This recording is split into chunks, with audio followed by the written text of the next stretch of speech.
Okay guys, back again with a educational training style video today.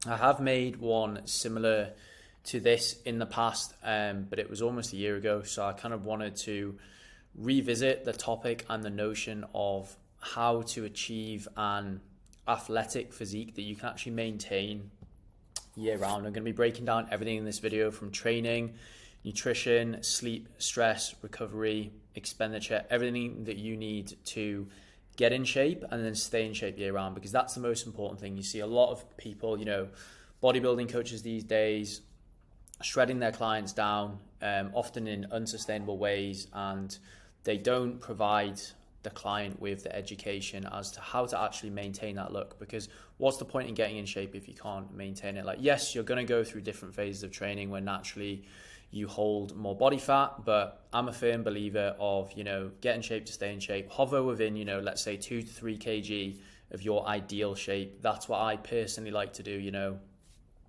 I couldn't imagine getting any lower than 77 kg for me. If I got down to there, I'd probably be 8 to 9% body fat. So I like to hold myself between 77 and 79 kg. That's where I feel confident. It's where I look good. It's where I can maintain low levels of body fat. And the reason, I think this kind of style of physique is becoming incredibly popular. I live in Dubai, obviously from the UK. I think the Dubai still does kind of favor that, bodybuilding, kind of look a little bit more bulky, holding a lot more muscle mass, going through different phases where you do bulk up and then lean down. But I think a lot more people, especially people I speak to on Instagram, LinkedIn, and that I meet in person, they do want to kind of maintain a leaner physique year round. So I'm going to be breaking down everything in this video. I think it's really important to kind of provide a little bit of social proof when you start talking about things like this, because to be quite frank, there's a lot of coaches that don't practice what they preach. So just to give a little bit of context in case you are new to the channel, my primary platform is Instagram. Go and check it out. Joe_is_fit there. I've been posting on there for almost 8 years. We've got loads of client transformations and testimonials on there. But essentially, I own a brand called Athletic Aesthetic. We are primarily a hybrid training and hybrid physique brand. We get people in shape through strength training and endurance training.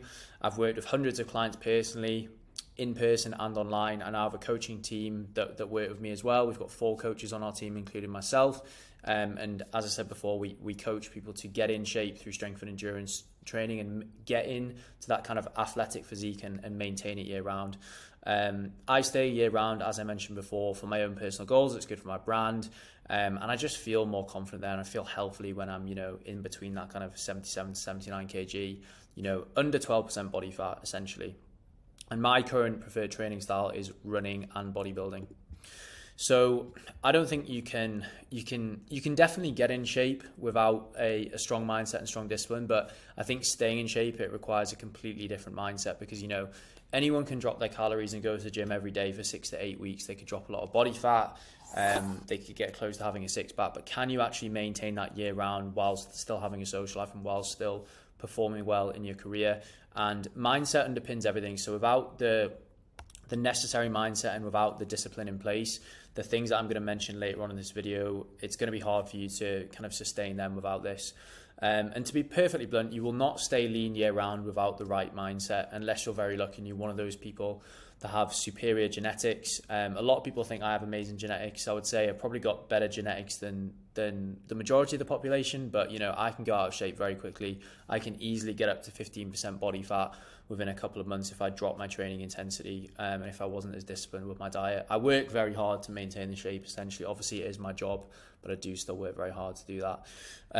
You'll definitely need to make certain decisions, certain choices, and certain sacrifices in order to stay lean year round. And we're not talking absolutely shredded, because that's not sustainable. We're talking about maintaining probably, 10 to 12, 13% body fat. And these decisions and choices and sacrifices will usually relate to social events, eating out and things like that. I'm certainly not saying cut those things out. I'll mention it later on in the video, but you do just have to be a little bit more selective of what you do outside of your work and outside of your training to maintain that physique. Simple as that. Like, as cliche as it sounds, nothing worth having is going to come easy. And it sounds obvious, but you need to actually see yourself as the person who wants to be lean and healthy around even before you are. So, if you sign up with a coach or you start working on your own fitness journey, there's going to be that initial phase, probably the first 2 to 4 weeks, where you aren't fundamentally in shape and you see very little progress, you might see a little bit of a drop on the scale, but your physical changes aren't going to come in the first 2 weeks really, unless you are very overweight. So you've got to, just think of yourself being as that person who is already lean in order to get yourself there. That's really, really important. And then you've got to make those decisions based off the person that you want to be in the future. So, would the person who's lean and healthy and athletic year round, would they have a Five Guys 3 times a week? Of course they wouldn't. You've got to act like that. Like, I like eating out just as much as the rest of the population. I like to eat fast food, but I limit myself from doing that just because it doesn't align with my goals. I'll probably have a meal like that maybe once a week, once every 2 weeks, for example. It's going to be easier to get you to where you want to be if you set clear intentional goals. And I found, for me personally, in working with hundreds of clients under us on the team, that to get a good result, I think it's really good to combine a physique and a performance goal to some extent. Now, what do I mean by that? So a physique goal, it could be to lean down, to shred down, get yourself to a nice lean responsive position, and then it could be to go into a reverse diet phase where you increase your calories and you increase your performance, and then eventually into a gaining phase if you are looking to put on a little bit of tissue there. And then I think if you can combine that with a performance goal as well, it means that you obviously focus on physique and performance, so you don't become too fixated on one or the other. I think for myself in the past, like when I purely trained for aesthetics, I would be too obsessed with how I looked.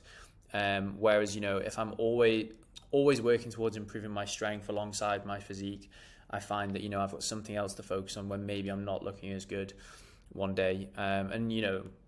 The thing is, when you focus on your performance in the gym, improving strength on the big lifts, your physique will naturally improve anyway.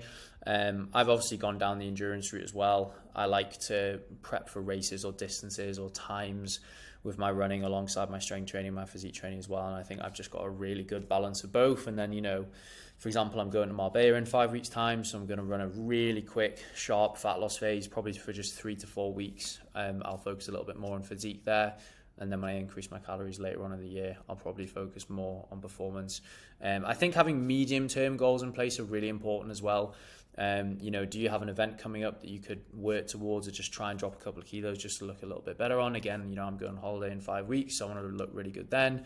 I've prepped for photo shoots in the past as well. Usually do a couple a year. It's good for the brand. So I think having a combination of a physique goal, a performance goal, and having some sort of event to work towards can be very effective, and it gives you that motivation. Now, obviously, you can't just rely on motivation. You have to rely on discipline and a strong mindset, as I mentioned before, but I think having these goals in place can be very effective. You need to make sure that the goals are challenging. Like if they're too easy, you're not going to have to push that hard to reach them, but they also need to be achievable. So for me, I don't know, I can currently run a half marathon in 1 hour and 30 minutes.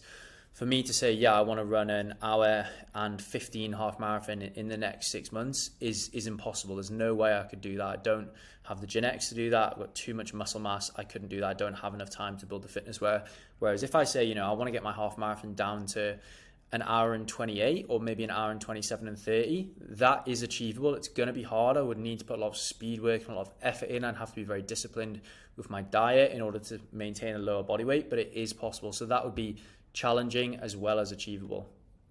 Training, if you want that athletic, muscular physique, you're obviously going to need to do a good amount of strength training. I would recommend strength training 3 to 4 times a week if you want that sort of physique. I think you're going to struggle to get that and maintain that physique with any less than 3 sessions a week. And I think doing any more than, you could do 5 a week if you weren't doing cardio on top of that, but most of the people that we coach, they like to do cardio alongside strength. But, any more than 5 weight training sessions a week is just unnecessary, and you're not going to have enough time to recover.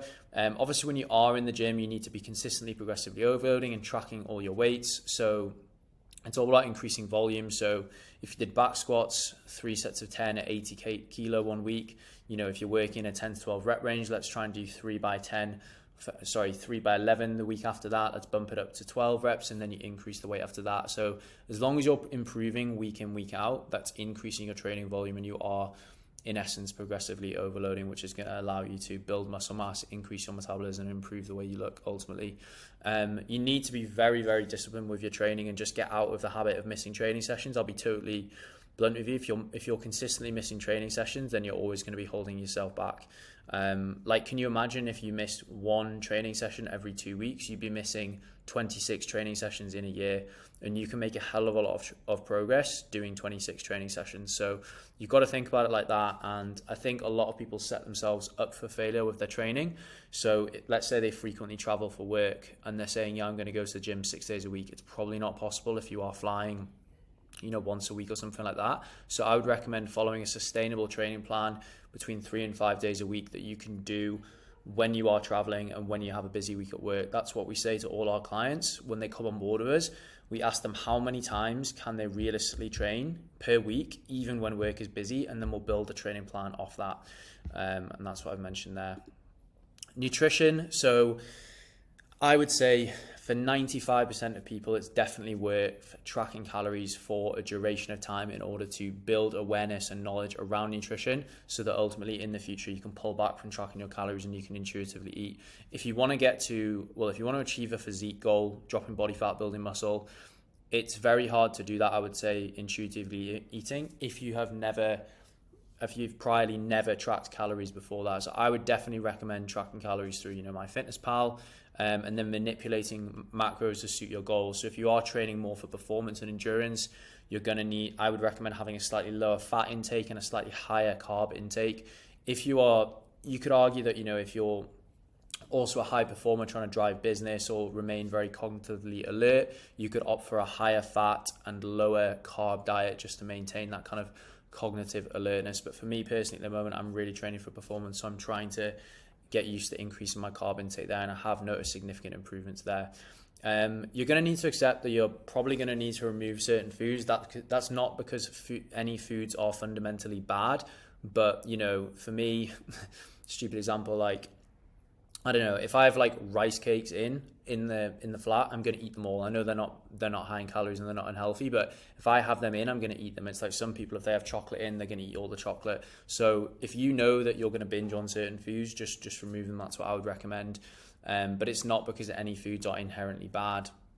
And I mentioned earlier in the video, you're just going to have to say no in certain situations. Like, I would love to go out and eat out with my friends 3 or 4 times a week, but it's going to be incredibly expensive and it's not going to align with my physique and performance goals. So I'll limit that to once or twice a week and then just work it into my macros.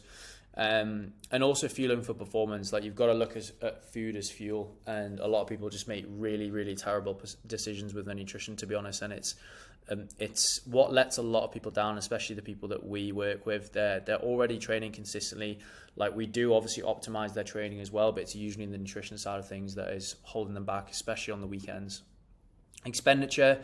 I think a really easy hack is just maintaining a high step count year round. It's going to mean that you're simply burning more calories day to day and week to week. And then if you can keep all your other variables the same, your training, your cardio, your calorie intake, then if you were to pull your calories down and maintain a high step count, you're going to be in more of a calorie deficit there. So that's always my kind of go-to when I'm trying to lean down, is I'll probably reduce my calories by like 10%, which isn't much, but then I'll increase my steps by about 20%.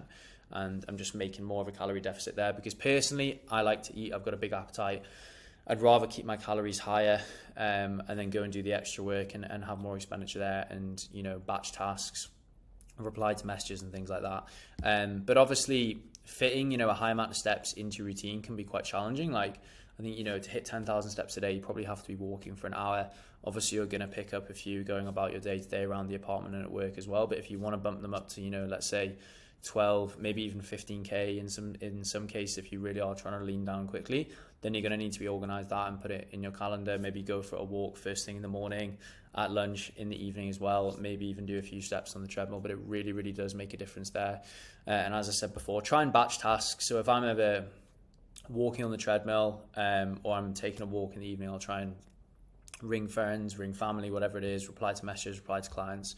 And most people just don't hit a high step count naturally. Like, we have some clients, for example, working in London that walk around a lot, so they do maintain a high step count, but a lot of people, their step count is generally under 8K, which I would consider quite low for someone who's got the goal of improving the way they look. Social life and events, one that really holds a lot of people back as well. So again, relating to nutrition and diet, I'm not saying in any case to completely remove these sort of things, but certainly limit them and definitely be more selective of them. And it might, yeah, as I've said in the first bullet point here, it might actually be a good idea to just completely remove these for a short amount of time, just to get for you to get that quick win and see quick progress within the first month. Like, I think if you can cut out alcohol, if you're someone that regularly drinks, you're going to see huge improvements there, just because you're not going to be wasting the calories. Testosterone is going to increase, sleep quality will increase as well, and as a byproduct of all that, your training performance in the gym is going to increase. Physique will improve as well. So don't cut them out, but definitely be more selective. As I mentioned before, just try and limit alcohol consumption. There's just no benefit to that aside from the social aspect. And obviously you can go out sober and drink as well. I do that plenty. Have done that plenty of times. And if there's some people that are dragging you down, not supportive of your goals, then just completely remove them. You've got no time for that. They're going to hold you back. And the last one, which probably is the most important one, is sleep and recovery. Like, sleep is the foundation of health. If you're trying to build off poor foundations, then you're always going to be held back. So you've got to put in the work outside of the gym. If you are training hard, maybe you're doing 3 or 4 strength sessions a week, 1 or 2 runs a week as well. It's a lot of training. You've got to recover from that. I've gone through phases of training myself phases of my life where I've trained a lot and not slept enough. And I've just found that other things start to fall down. Recovery obviously suffers, energy, libido drops and stuff like that. So I would really recommend tracking your sleep through, a device, whether it's a Garmin, whether it's the Sleep Cycle app, whether it's Whoop. You can see here, that is a screenshot of my sleep last night. I would definitely recommend doing that for accountability. So if I see myself having a poor night of sleep, maybe I went under 7 hours. For me, if I'm getting under 7 hours and I know I need to improve that, it's going to annoy me, to be honest, a little bit, piss me off a little bit. So I'll try harder to get to bed earlier on that day. And visibility as well. And what I mean by that is a lot of people are just totally unaware of how much sleep they're getting. A lot of people say, I get 8 hours of sleep. What they mean is they're going to bed for 8 hours. They're probably only sleeping for a max of 7 hours, 20 minutes in my experience there. So once you actually start tracking it, you'll realize you're probably getting less than what you are. And I've noticed huge improvements myself by improving not only sleep duration and quality. The finer details, you could look at things like saunas to promote recovery and reduce stress as well. You could get, a deep tissue massage periodically, maybe once a month. That's what I try and do. And then do a little bit of foam rolling just to promote recovery. Again, this stuff is not revolutionary, but it will give you that kind of extra 5-10% there. And then diet, obviously if your diet is poor quality, if it's low in protein, low in good quality carbohydrates, that is obviously going to affect your recovery as well. So there's plenty to go off there. So I hope you have found this useful. If you are even remotely interested in coaching, then there will be an inquiry link for coaching in the bio of this video. Fill that out. I will be in touch to arrange a consultation call. If you want to find out more about what we do, obviously go and watch all the other videos on my channel. It's a mixture of education, also vlog style content too. And then check out my Instagram, joe_is_fit. Plenty more content on there.